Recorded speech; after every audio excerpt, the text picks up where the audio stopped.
Well, hello there, Tankers of the Blitz universe. I'm Flossie, and this is one of, if not the most popular Super Heavies at Tier 10. Now, why is that? Why do so many new players choose this vehicle over any of the other super heavily armored options out there in World of Tanks Blitz? That is what I will be going over in today's video and kind of reviewing this tank and its stats. So, before I get into my 3 live battles and explain how the tank plays, let's break into those stats that I am talking about here, starting off with the gun. This thing deals 680 damage on its standard shells, 580 on the heat, and 1020 on its HE. So, insane alpha damage right there. This tank scares enemy players. I will say that right now, and I will explain more on that in a little bit. In terms of its gun depression, it's 7 degrees, which is honestly quite decent for a tank of this size. Now, of course, you're not going to be the most flexible thing in the world. You can't exactly, like, ridge line support your team in this thing. You can't use it haul down for the most part, so don't even try that.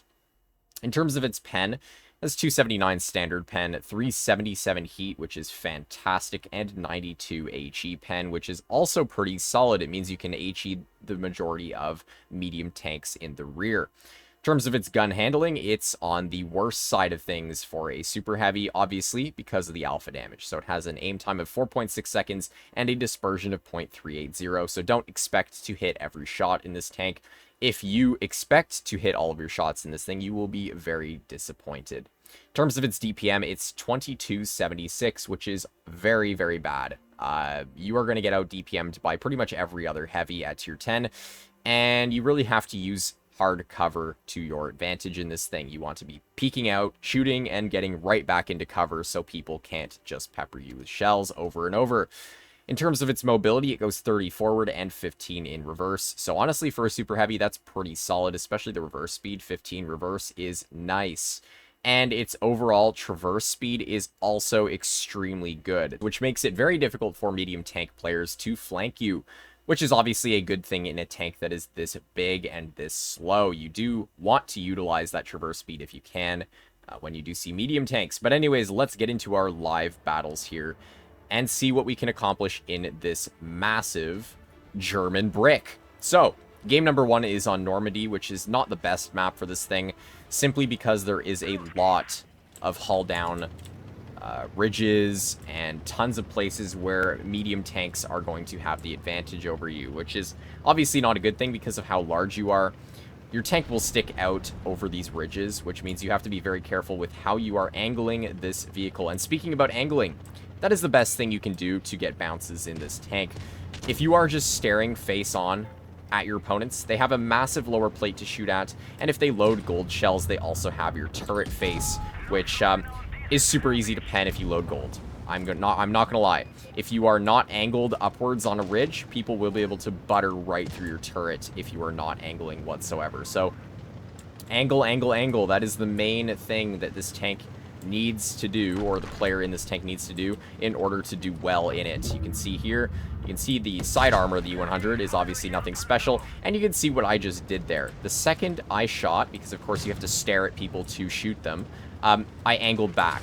And that is because if I was just to sit and stare at that E100, then he would have an equal opportunity to pen me in the turret face, like I said. So, like I said, the second I shot that E100, I immediately turned my camera to the left or to the right to get a bounce from that player. And it makes it really, really hard to deal with a tank like this if the player knows what they are doing. You can see here, making sure that the corner of your tank is facing your opponents at all times. Obviously, it wasn't facing the grill, but yeah, you get the point. You really want to angle this tank's hull and turret at the same time, because if you don't, people are going to pen you. It's as simple as that. Very, very simple stuff. Let's see if I can snap a shell into that IS-7. There we are, and bro got nuked. This is just a steamroll of a game. I don't know what else to say, but anyways, yeah, the E100 hits hard.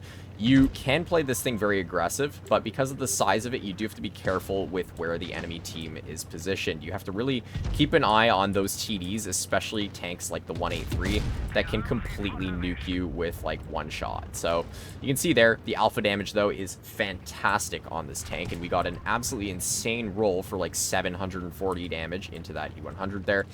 And I'm going to ignore the 100 in front of me because, of course, I am a damage-hungry player. So let's get a shell for 684 into that 183, bringing us over 4,000 damage for our first battle. So excellent stuff right there. You can see where the E100 can do well in terms of getting out big damage games, and that is when the enemy team kind of sits in the open. Obviously, that's going to get you damage. And also if you put yourself in the right situations, which is by sticking this tank more frontline than anything. You don't want to be camping. You don't want to be behind your team in this tank. You want to utilize your HP. You want to utilize your armor. And you basically just want to be a giant meat bag for your team to kind of farm off of. Because if you are not taking shells in the E100, if you are not using your HP, if you're not angling, you will not do well in this tank. However, this tank is super popular. And especially for newer players, I see a lot of newer players asking me about the E100 line and if they should be going for it. And the answer to that is yes. This tank, although it has a very tricky to start off playstyle, like if you are new to the game, it's going to be tricky for you to understand the sort of angling and basics of the armor profile when you do make it to tier 10. But the rest of the line kind of gets you there in a way. You have the Tiger 1, which doesn't really have much armor, but it has a very, very good gun. You have the Tiger 2, which has a fantastic armor profile, and it kind of teaches you how to angle the hull at least. And then you have the E75, which is just a beefed up version of the Tiger 2. That is one of the strongest tier 9 heavies in the game. And then you reach the E100, which again, it kind of goes off in its own direction in terms of the armor profile because the turret no longer becomes strong when you are facing directly at your opponents. But I think the whole line is fantastic, and I think that's part of the reason why this tank is such a popular choice for newer players, and it's one that a lot of newer players want to get their hands on, because of course, who doesn't like a super heavy tank that is not only insanely large, but can do tons of damage in singular shots? Like, that's just so much fun. Like, being able to dish out insane amounts of damage and just out-trade players is so much fun. This tank is a blast to play. And for that reason, I think that's why, at least those two reasons are why this tank is so popular for newer players here. One, because it is actually forgiving, even if you don't know how to angle properly. Again, because of the amount of HP you have, you're able to take a couple shots before it really matters. There we go, we get a shell into the IS-7, so now we have officially out-traded his vehicle with our one shell. And, I know that a lot of their team is at A, obviously, because I just saw them over there, and because they're capping the base. So, I'm going to be a little bit more careful now, but chances are I should be okay. Oh my god, there's the grill. Let me just snap a 914 HE round into his vehicle. I'm sure that guy is insanely happy about my, my play there. So yeah, I mean, the gun's inaccurate, so that was completely RNG based, but sometimes RNG will bless you, and you will get those shells out occasionally, which is honestly another fun thing about this tank, is just that HE alpha damage. If you see an enemy player, and you are able to HE them in the rear, the amount of damage you're able to do is hilarious. Like, 1020 alpha into many mediums and lights is going to completely cripple their game, and it is hilarious, like I said. But anyways, see if I can angle towards the grill. He does, of course, pen me because the grill is a tank destroyer with a decent amount of pen. So even when angling, still chances are you'll either over angle or they'll have enough heat pen to go through your turret anyways. But it's still good to try it regardless. So let's see if the grill's going to poke it again. If he does, I will nuke him with my HE. And okay, well, apparently not. Let's see if I can angle and get a bounce from this grill here. Looks like he missed, or he just didn't shoot at. Okay. Another thing about the tank is you can see there, although I didn't pen the grill, I still did like almost 400 damage to him. That's the thing about the E100. You have such a large caliber gun that even if you don't pen opponents with HE, if you see like a Concept 1B or Super Conk on a Ridgeline or any other tank for that matter, if you just shoot them anywhere that shows orange, you will do a ton of damage to them. Just because of how high the caliber of the top gun is, at least. And, yeah, because of how HE mechanics work, you will just pump out tons of damage. Again, even without penning your shots. So let's see if I can angle towards this Foch here. I am going to have to be a little bit careful, and chances are I'm actually probably dead. Yeah. Oh well, very unfortunate. Another interesting battle here. And just like that, this guy actually did win the battle. Excellent stuff right there. That's what I like to see. So, I mean, I kind of put myself in a little bit of a sus position. I wasn't expecting to see a full health Foch roll in front of me. And even with that little bit of unfortunate set of events there, we were still able to get out 3,100 damage. Now, that game I didn't really block too much damage, which kind of shows you that although the armor profile can work, it also can struggle. And that's one of the main things, is because your tank is so large, you do have to really be careful with where you put this thing. You can frontline and you can play aggressive, but at the same time, you need to have buildings and hard cover around you so that when you are not or when you don't have shells to shoot people with, you need to be able to back into cover and kind of escape enemy players who have more DPM than you. Like that Grill, for instance. He was able to kind of rip me apart because he had a faster reload and he still had enough pen to butter through my turret. So the E100 is a fantastic tank. I think it's insanely fun to play. This is definitely, like I said, one of my favorite heavies in this game, and I love the thing so much. But you still sometimes can get outplayed by a lot of people, and that's just how the E100 goes. You'll have games that you do insanely well in it, and then you'll have games where you just struggle to get out damage, either because the game ends too quickly and you can't get into the front line fast enough, or if there's a team composition or a team lineup on the enemy team that just kind of counters you a lot and you just can't really move or do anything. So let's see what this bat chat's going to do. Bro is going to try flanking, which is actually insane if he tries poking that. I wish him good luck. I really do hope he pokes it, though, because I want to get some HE shells into him.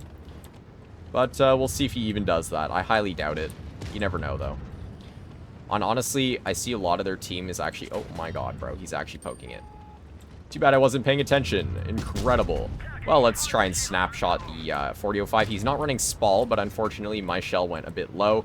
Wasn't expecting to pen it, because of course that was a snapshot after all. And in this sort of tank, you have to aim in your shells if you want to guarantee the pens. So that is what it is, but we still splashed him for 300 damage. And oh my god, bro, this bat chat keeps getting insanely lucky. There we go, 923, that's more like it, and the bat chat's dead. So you can see when people make mistakes like that bat chat, bro, like, got nuked. And that's just the power of having such a high alpha damage gun right there. So next up on the chopping block is a tank like the 121, who's going to get nuked while he's trying to run away.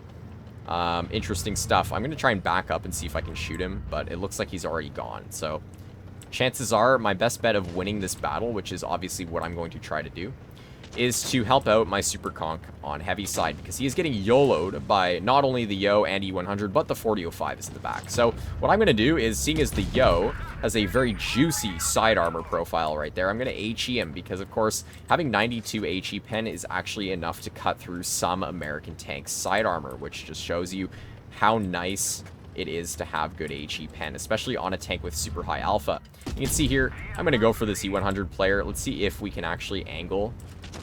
Although it doesn't look like he's really focused on me. Bro is shooting at the 183 instead. Hey, E4, what are you doing, bro? Oh my god, bro is not focusing on the right targets, I can tell you that right now. Let's see if this 4005 is going to poke it, though. Hold on. 907 roll into him. And as of right now, what I wanted to do is I want to go towards this hard cover in front of me. In case the 4005 was to try and shoot at me, then I would have a better bet of not getting penned by him. But you know what? It is what it is. He's not really that healthy, and I'm just going to finish him off right there. Obviously, don't need to aim that shell in because it's a 4005. If I bounced that, I would have honestly just quit this video. I just would not have kept recording. You can see here, I'm kind of angling with this rock in front of me, so the 57 has a very hard time penning me. And he's going to try to go for my lower plate. I don't really know how that shell bounced him, but okay. And he's going to try to go for me once again, which is very interesting. And I'm in a weird situation right now. I have a grill in front of me. I have an E100 behind me, and the grill lights me on fire. Okay, wow, wow, okay. Incredible. Absolutely incredible. Wow. Yeah, I don't know what to say. Really? Really, bro. Well, there goes the grill. I'm probably dead, though. Yeah, wow. That was so sad how the grill actually hit that. And the M60 did die. Unfortunate stuff there. Yeah, I mean, the E100, like I said, it can fall apart when there's multiple tanks around you, and in that sort of situation, that is exactly what happened. I got nuked, set on fire, and there was really nothing I could do to stop that from happening. You can see I still did top on the team with almost 5k damage dealt. Just an unfortunate set of results there. But anyways, as I said, the E100 is a fantastic vehicle. I do think it's understandable that so many people want to get this thing, as of course the line is fantastic, so for newer players that makes it easy to get. And overall, it is a very, very enjoyable tank to play, even if it does have its fair share of downsides. With that out of the way, for any of you who are not yet subscribed to my channel, I highly recommend you do so, as it's a fantastic way to support my content and stay up to date when I post videos almost daily. And with that, I will see you all in the next video. Bye-bye.